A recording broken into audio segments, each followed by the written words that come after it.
Hey, Storymakers, and welcome to Tellwell, the podcast where we're getting to invite you into the conversations that we get to have with our Storymakers every day. Our Storymakers are our clients and our friends and just the people that we want to have a great conversation with. And with me is one of my very favorite storytellers, because we're the storytellers, our clients and friends are the Storymakers, our storytellers, Duncan Williamson. How's it going this afternoon? It's a great day, Duncan. Duncan, I have a strange question for you. Hit me with it. What's your favorite citrus? My favorite citrus is grapefruit. I think grapefruit's a citrus. I think it counts. I think it is. I was banking on you saying lemons. Well, you asked me this question before. I thought we've had this conversation before. I really thought your favorite citrus was lemons, which is how I was going to introduce this, this podcast because John T. Meyer, former CEO of Lemonly and founder of Lemonly, now runs a great coaching business. But John is our podcast host today. And so I know I've talked about Lemonly before, but what do you know? Well, I think something that's interesting for me. So for those that don't know, I'm newer to this area of the country. Grew up in Denver, Colorado, lived in Bozeman, Montana. And so I've only been in Fargo for like 4.5 years or so. And one of the things that I think a lot of people don't realize, and I didn't realize, is what the upper Midwest has to offer. I think Sioux Falls and Fargo in particular, but it's true about Bismarck and Duluth as well. There's some really neat organizations. There's some people that are starting really cool companies, creative businesses, entrepreneurs. And I didn't realize how big of a community that was until I lived here. And I think part of it is that quintessential Midwest thing that we don't like bragging about ourselves. We don't like talking about how great we are. Exactly. We don't want all of that stuff. But I think one of the first times that we went on a film shoot down towards Sioux Falls, or we drove through it or something on the way to Nebraska, I think, was you started to tell me what Lemonly was, what they did, all of those things. And I think it was within my first 6 months or something being in this role. And it was a really neat thing to just hear about some of these organizations that are just in places people don't think about. Yeah. John is one of my very favorite people. I think he produces incredible content. He provides so much value. And the wildest experience that I think I had with John is I was working for a local tech company. And he was doing a tour of it. They were doing this I-29 tour. And I was like, oh my God, you guys, that's John T. Meyer. And John's like, hey, Max, how are you? I'm like, holy smoking rockets. You know who I am.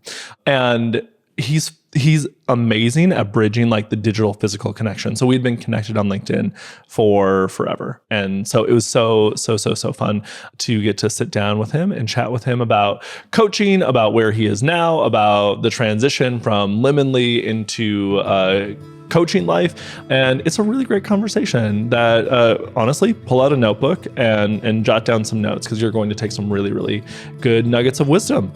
With that, let's jump into the podcast with John T. Meyer.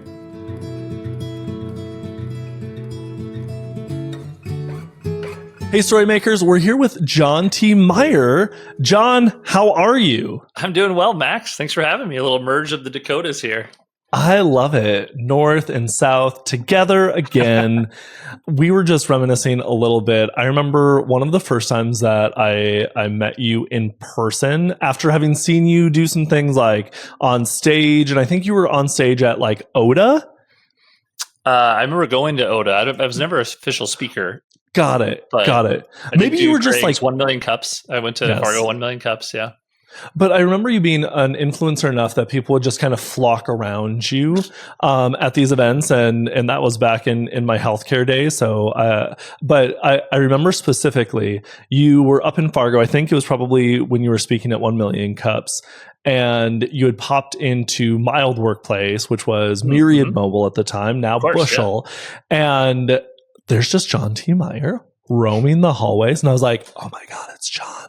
And you're like, Max, hi, how are you? And I was like, he knows my name. So yeah, I've been a huge fan of yours for a very, very long time. I listen to your content. I consume your content regularly. And I've been following your journey really for probably 12, 13 years. And you've had a ton of influence on what we do here at Tellwell. Thank you. It means a lot.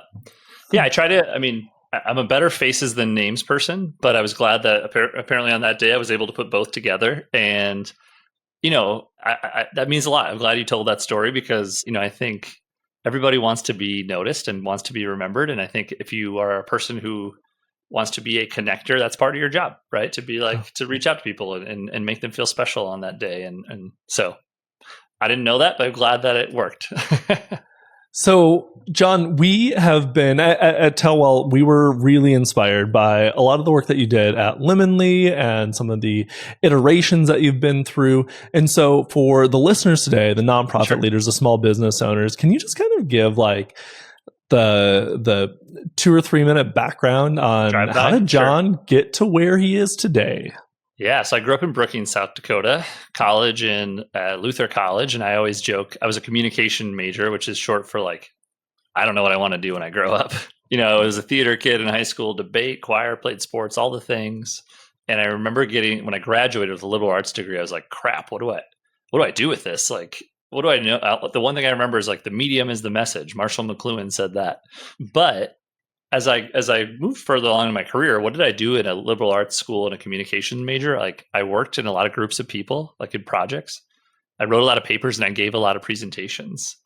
And eventually, when I became a CEO of an agency, I worked with a lot of groups of people. I wrote a lot of emails in this case and gave presentations. So I always think about like that at bats. I'm a baseball fan and getting repetition and getting at bats. And I always tell aspiring entrepreneurs, like I was so lucky. I started at 23. My older brother, Scott, lives in Fargo. We got a grant through the state of South Dakota. It was an economic development grant and it had 2 requirements. One was you had to start a business in South Dakota. And then 2, it had to involve technology in some way.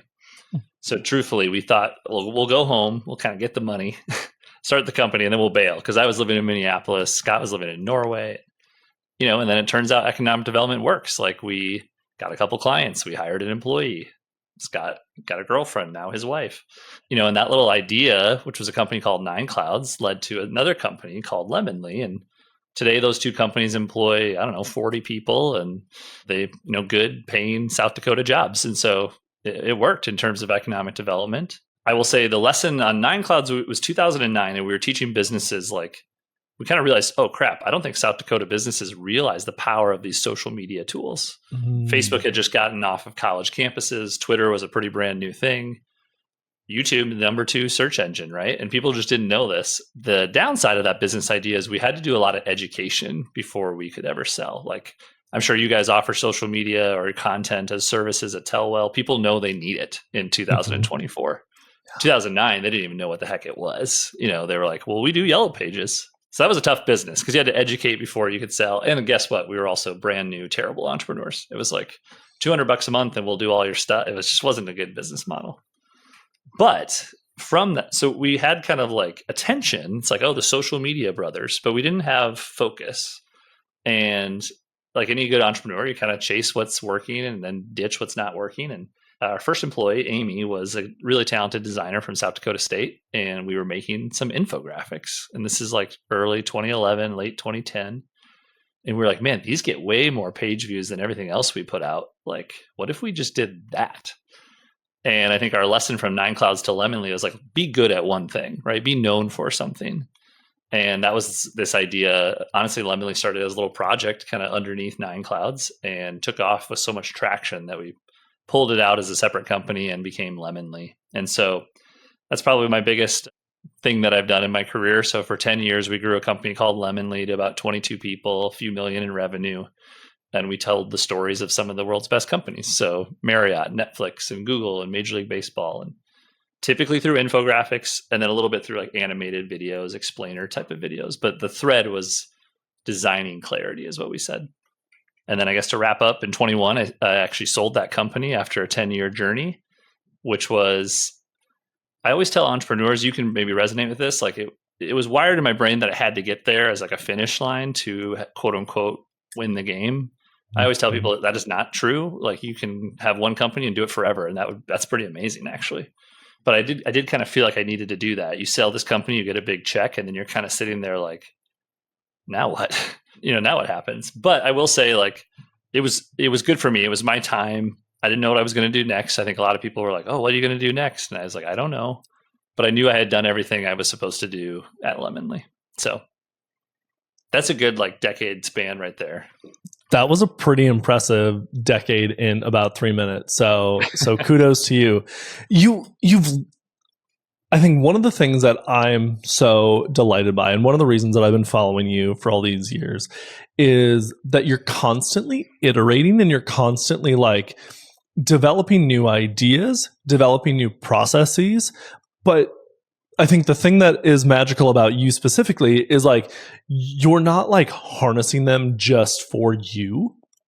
You educate people, and like that education bone is like in your body to say like, oh, I not only want to like do this for us, but I want to do it for other people. Your brother is the same way. Sure. In his AI journey, but that's been really fun to watch too. And where did that come from? Why do you love to teach? Yeah, that's a great question. So my mom, she stayed at home once she had 4 kids, but she was an English teacher by trade and started her career as an English teacher. My grandmother was one of the first female principals in South Dakota. I never got to meet her. She passed of breast cancer, but I've heard a lot of great stories about her. And so maybe it is a little bit a bone in our body or a DNA. But at the end of the day, I think business is mainly relationships, and relationships are built on trust. And trust is built on sharing, giving value, taking value, asking questions. How can I help you? Hopefully like running into you in an office and saying, hey, Max, how are you? A lot of people are like, I don't like to sell. Like, I'm not a salesperson. It's like, I'll embrace that I'm a salesperson, but I'm going to do it in a relationship way. Like, it's just going to be I'm going to keep giving value. I want to amass as much kind of social capital in the world as I can. I don't even know what I'm going to do with it, but I just kind of feel like it's the right thing to do. And so I think that idea of teaching before you sell is powerful. I mean, you gave us the first 10 years. Yeah. What are you working on now? Yeah, the last 16 or 17 months have been interesting. So I guess to your point, in the fall of 22, another North Dakota entrepreneur actually reached out to me and said, have you ever thought about coaching? I was kind of in 2022 was my, what do I want to do when I grow up year? I had left Lemonly. My wife and I have a yellow door at our house here in Sioux Falls. It was really like a part of who I was. And I think that's why it worked. And that's why, because I cared so much. I had friends, other entrepreneur mentors be like, just replace yourself, find a new CEO, get a paycheck every year. And I just didn't think that was me. And that's not how I wanted to do it. I didn't want to show up for a quarterly board meeting. Like, I kind of just felt like I had done what I needed to do. And so, but finding that next step was hard, and kind of that identity shift was a journey. And so in the fall of 22, somebody asked me about coaching, and I was a little hesitant, a little reticent to like take on that title. There's like Instagram life coaches, and there's all these people who, so I just kind of casually did it. I have 4 founders, all of creative agencies in that like 500K to 1.5 million range, kind of like growing, like we have some traction. And I liked it. I liked feeling like I got to be a part of each of these companies for a few hours every month, and kept pulling on that thread. And then today, yeah, so I'm the founder, and I say head coach of Lead More. And I believe that the world needs more leaders. And I also really like to help this solopreneur, business owner, small business entrepreneur who needs to work on their business and not in their business. They're stuck. They wear all the hats. If they take a week off from vacation, it's likely their business just kind of halts to a stop. And so a lot of people go out, probably like yourself, like you're in-house, you're really talented, you're creative, and you're like, you know what? Instead of making a bunch of money for somebody else, like I can go do this with my own clients on my own. And they're good at their craft, but then they grind for 12 months, maybe even 18 months. And they're like, they finally put their head up and they're like, oh shit, I'm working more than I used to, making less than I used to. Why is this so hard?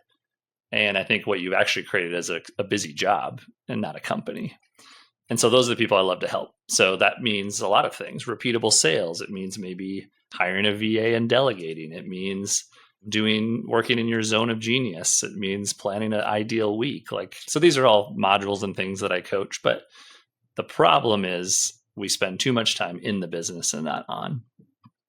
Yeah, that feels so true. And I think that really resonates with a lot of the types of folks who are listening to this podcast, small business owners, nonprofit executives, and nonprofit executives in particular are so focused in the day-to-day operations that sometimes I think that it's hard to kind of like zoom out and really work on the business, right? Nonprofit executive directors are essentially small business owners. Totally. Without some of the title and like the reverence that comes with being a small business owner. So Yeah. as those are the types of folks that are probably listening, like how do you go about starting that conversation about working on the business instead of in the business, or on the organization instead of in the organization? Yeah, and I think you're right about that person. And also, I think in the nonprofit space, we expect them to have all the skills, from fundraiser to CFO to people manager and that's just not fair. That's just not fair. Most of us, we live in a specialized culture where, and I'm very much for work on your strengths and punt on your weaknesses. We don't want to just be generally good at everything. And so a few ideas, like I love to start at like, what makes you tick? What's your specialty? What's your superpower? I love this exercise called the energy audit, which is like draw a line down the sheet of paper. And the plus side, write all the things that really give you energy. This may not mean like I love to go out, do a workshop and stand on my feet for 90 minutes and teach. I might be physically tired, but I'm wired at the end, right? I have a lot of energy. And then in the minus column, what really just drains your energy? Like when you see that on your calendar, you're like, oh crap, like today is going to be the worst. Like for me, that was in the early days of Lemonly, I did the QuickBooks, right? Like I balanced the button, I balanced the sheet, and I was always months behind, and I'm 90% sure it was inaccurate. And I was going to say, I'm also just really impressed that you got it to balance, because I've never been able to get that to balance until I handed it off to our controller. Yeah. And so, mass accept, like the select all, and like, that, you know what? It's QuickBooks. It's 80% right. Exactly. Yeah. 100%. And I think you said you understand that there are people out there in this world that do those things, like a controller, but a lot of people don't give themselves the permission to even think about that. And so that could be a virtual assistant, like I said. That could be hiring a part-time CFO. It could be, even a consultant when you think about joining your team. I like this idea of going from a solo to a CEO. And, a lot of us have to operate. Sometimes these nonprofit executives probably feel very isolated and like on an island. But what would a CEO do?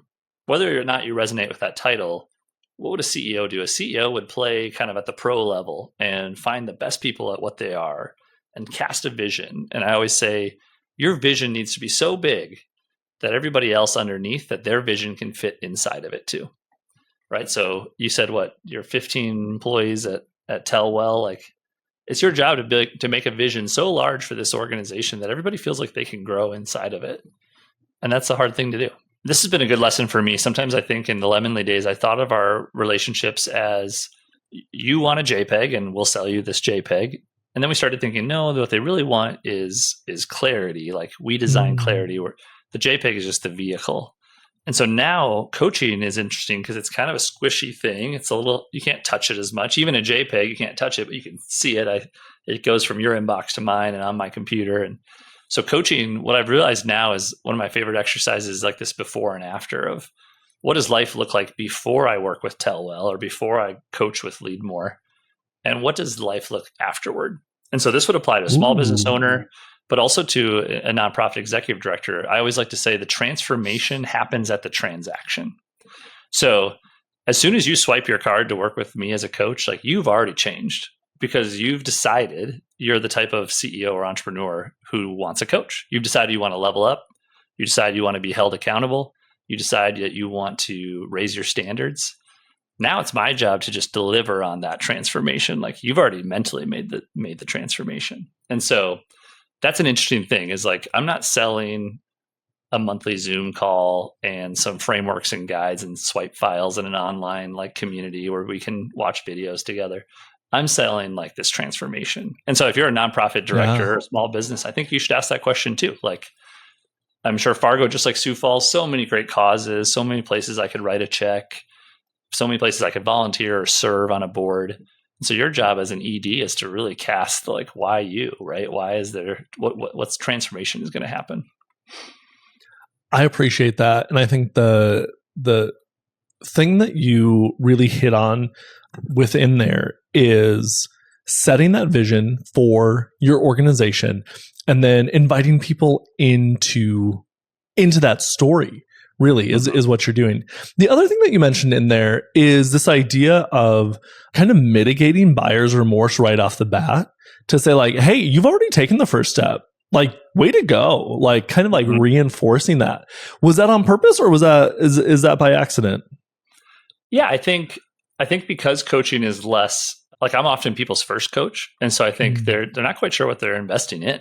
I think they have something in their gut, or they have some feeling of what life could look like, but they don't really know what they're paying for. And so I think I really love, Alex Hormozy calls it the value equation. And so on the top of the equation, you have someone's dream outcome. So this could be hiring you guys to make a video, Lemonly to make an infographic, or me to coach. What is your dream outcome times the perceived likelihood of success? How easy or hard will it be to get that outcome? And then on the bottom half of the equation, we have time delay. So how quickly can I give you? So I think of that a lot. I coach my founders a lot of like, how can we speed that up, right? So my documentary video with Tellwell might take months, but is there something you guys can give me immediately? A worksheet that helps me find my brand voice? I don't know, an archetype thing. I don't know I'm sure you guys do something like this. And that time delay is also is multiplied by effort and sacrifice. And so I generally coach services founders, and I think this isn't a 50-50 transaction. Like, I don't want it to be like you come 50 and I come 50. I want to go 80 and make you have to only come 20. So that's where like systems and processes, onboarding is one of the things companies miss more than anything. Yes. Like, I want it to be like, I always thought with Lemonly, I just want them to look at an image, say, I love it. And then guess what? Our margins are good on that. We deliver what they want. We're happy. They're happy. So like, and then if you hit that equation well, your value increases. And what happens when your value increases? Well, you can charge more, then we make more money. So that's a piece. That time delay is one of many, but yeah. I love it. And what's fun is you're kind of like an entrepreneurial TikTok feed. Like, you have all these little nuggets, right, that you've kind of gathered, and you almost have them like flashcards where you're like, oh, I can whip out this tool, and I can whip out this tool, and here's this equation, and here's this. I love that about you. It's, I think, one of your superpowers, because you do it on such a regular basis too, and I don't think you probably even realize that you do it as much anymore. I joke that I often coach with like my iPad here, and I have little worksheets, and I take up notes and share on Zoom. And so I feel like I'm like John Madden for business. If anybody knows like that reference, like I draw squares and circles and triangles, and because really just like, and then maybe you can resonate. You're more creative than me, but I owned a design agency, and I don't know how to use Photoshop. And I had a lot of imposter syndrome around that for several years. Like Amy, my business partner, incredibly talented, creative, designer. I was just like right place, right time. And I sold the files. But then I realized like, no, like design can be capital D design, right? You can design an onboarding process. You can design a sales pitch. You can design a proposal. We even felt like we tried to design our physical space so that when customers and clients came in, it was optimized for discovery or learning or just joy.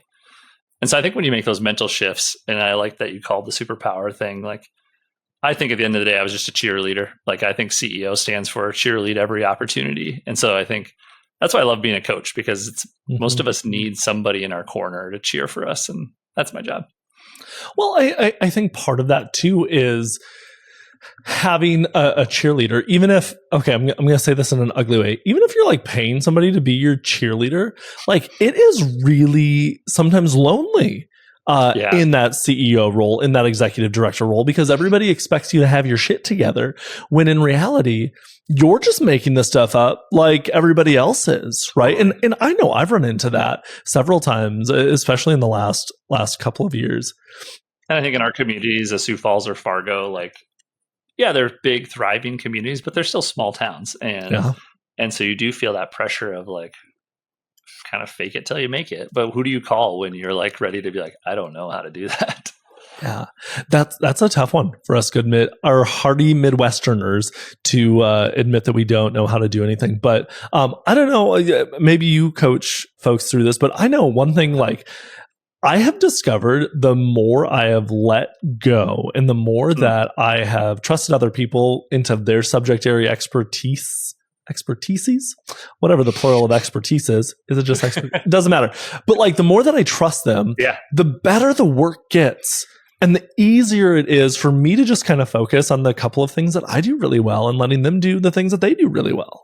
Yeah, 100%. Delegation is a big lesson of leaders. There's this book called The 1 Minute Monkey. The 1 Minute Monkey Meets the Manager.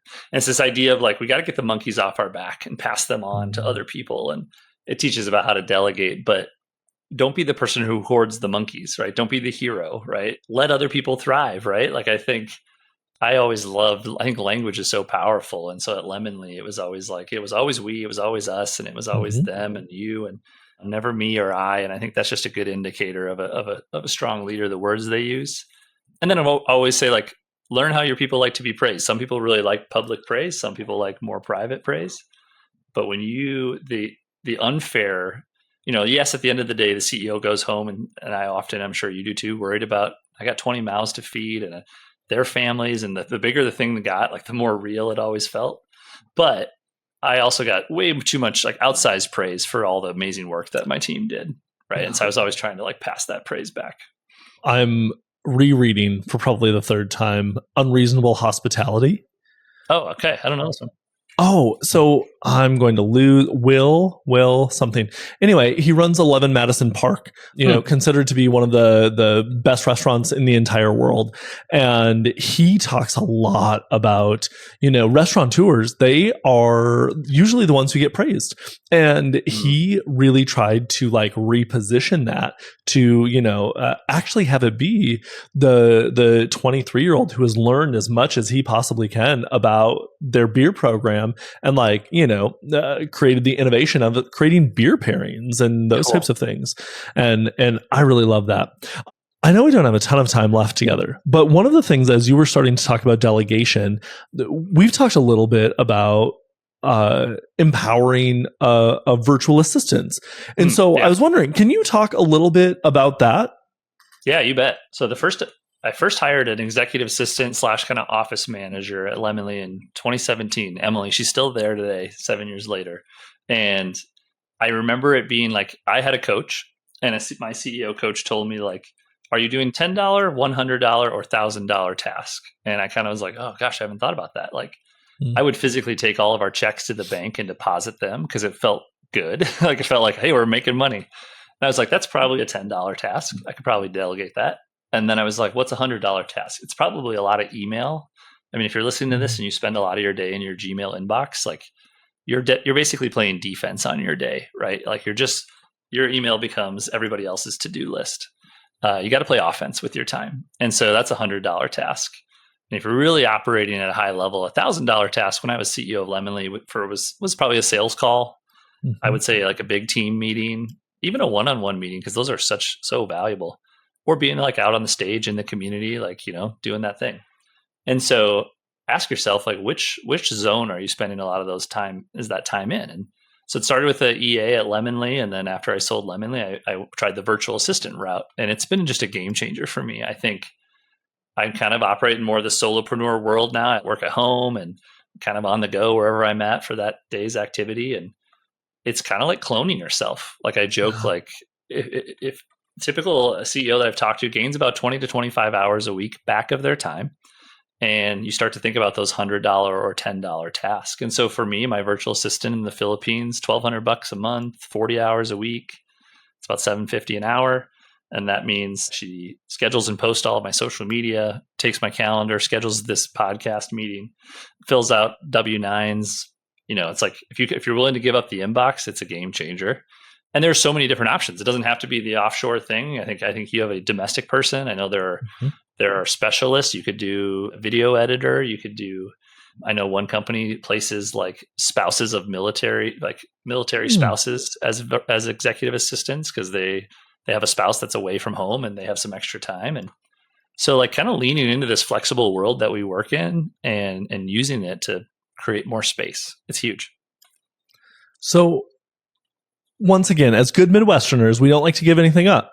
So what's your, you mentioned like handing over the inbox, but how do you gain the trust to do that? Like how do you coach people into that? I think the biggest kind of belief blocker is just like, well, what can they do? And so I'm actually creating a course called How to VA. So you can go to howtova.com and it's like an asynchronous self-guided course. We'll have some office hours, but The first thing I tell people is you got to just start to build that rapport. So like I have a John playbook, and the John playbook is a Google Doc that's like, here's how I like to respond to emails. Here are the tools that we use. Here are the 10 CEOs that I coach. Here's some email templates. Because guess what? I found out that I send that same email over and over and over. Let's see what else is in there. Like how I like to travel, like my frequent flyer number, my, what's it called? My TSA pre-check. Like, you're creating this space. I'm not handing over the bank account. She doesn't have like my social security number, but I have like a lot of these things that allow her to move quickly. And so I think you start with kind of the lowest common denominator. Maybe it's the calendar, and you just start to slowly let go. We do a daily stand-up every day. It's like her task, my task. We talk about kind of offload. We look at today's calendar, what's coming up. We look at yesterday's calendar, any follow-up. Most of us like leave meetings. How many times have you left a coffee meeting or like I'll circle back on that, or I'll reach out to you, or I'll send the proposal, and then it just drops on a to-do list somewhere. I'm trying to kind of go against my natural DNA and be a person of quick action. So like I'll Slack Joanne and be like, send this link to Max, or like, give him this YouTube video that we talked about because I think he needs to read this book or watch this video. Like I want to be that person. It's like, John just moves so quickly. It's like he's in two places at once. Well, guess what? I am, because I have a VA. So that's one thing. And I think when you get these little wins, we do a feedback loop. So like, are they perfect in day one? No. Like sometimes she writes emails that's like, dear sir, thank you for, I'm like, that's not quite how I probably send my emails, but like next time, don't do that. And I just think once you have to accept that 80% done is better than perfect. Amen. We talk a lot about not letting perfect be the enemy of the good. Yeah. And that's the creative process, right? Amen. But okay, so you mentioned you have a class that you're working on a course for this. Where can you kind of go through one, how people find the course? And I think you mentioned the URL already. But then two, would love for you to talk a little bit about how you like bring people into coaching, and then kind of a call to action for that. Because I think based on the folks that I know that work with you, you're a pretty incredible coach. And so like give the shameless plug.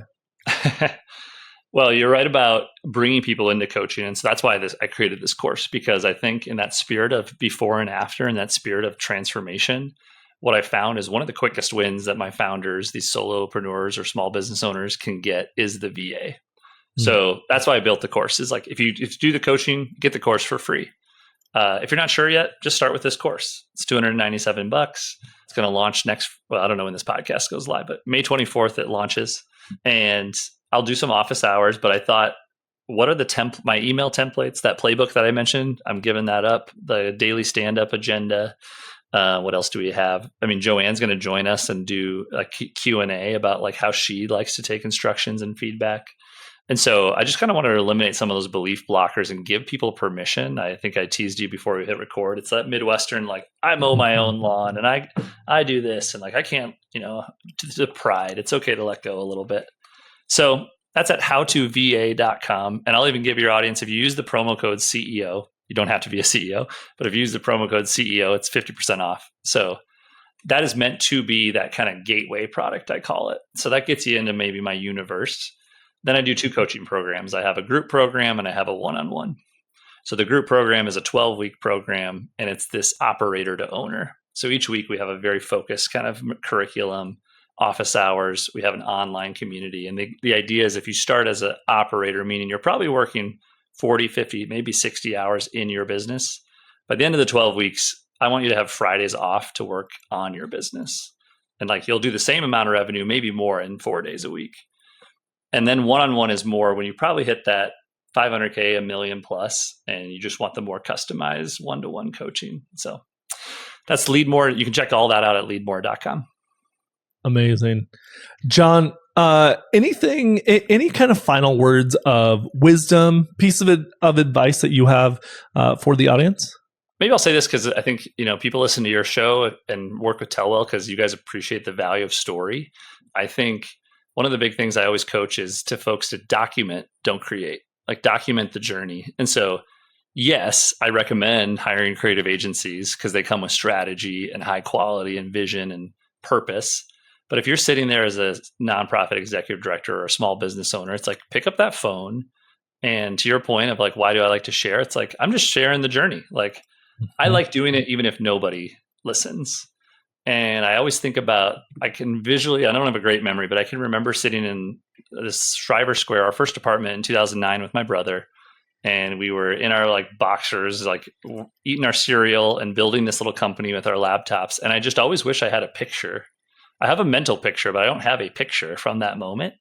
And of course, back then we didn't have these brilliant smartphones, but just document the journey. Like the story is the journey, right? And so like building this company, building this nonprofit, like I want to see you in the moment. I want to see you out there doing the thing and hustling and grinding. And I think that's the story. And so I think I would leave that as a call to action is pick up that phone and tell people. Like, I feel like with a coach, my goal is to become the best version of myself and then share it with the world. And so that would be like my challenge to you. Incredible. John T. Meyer, thank you so much for joining us today. Thanks, Matt. Thanks for all of your nuggets of wisdom, and thanks for producing all of the content that you do to empower CEOs, nonprofit executives, and the like. So thanks for being here. Thanks, Max. Appreciate it. Hey, Storymakers. Thanks for listening to Tellwell, the podcast. We're so excited that you tuned in for this episode. If you found this episode helpful, if you got any nuggets of wisdom from it, we'd love for you to rate and review us on Apple Podcasts or Spotify, because that's how this message gets out. If you're interested in having Tellwell help you share your story, just reach out to us at wetellwell.com or reach out in the comments. We'll make sure that we're listening and we will reach back out. On behalf of my co-host Duncan Williamson and myself, thanks so much for being a story maker, and keep sharing your stories.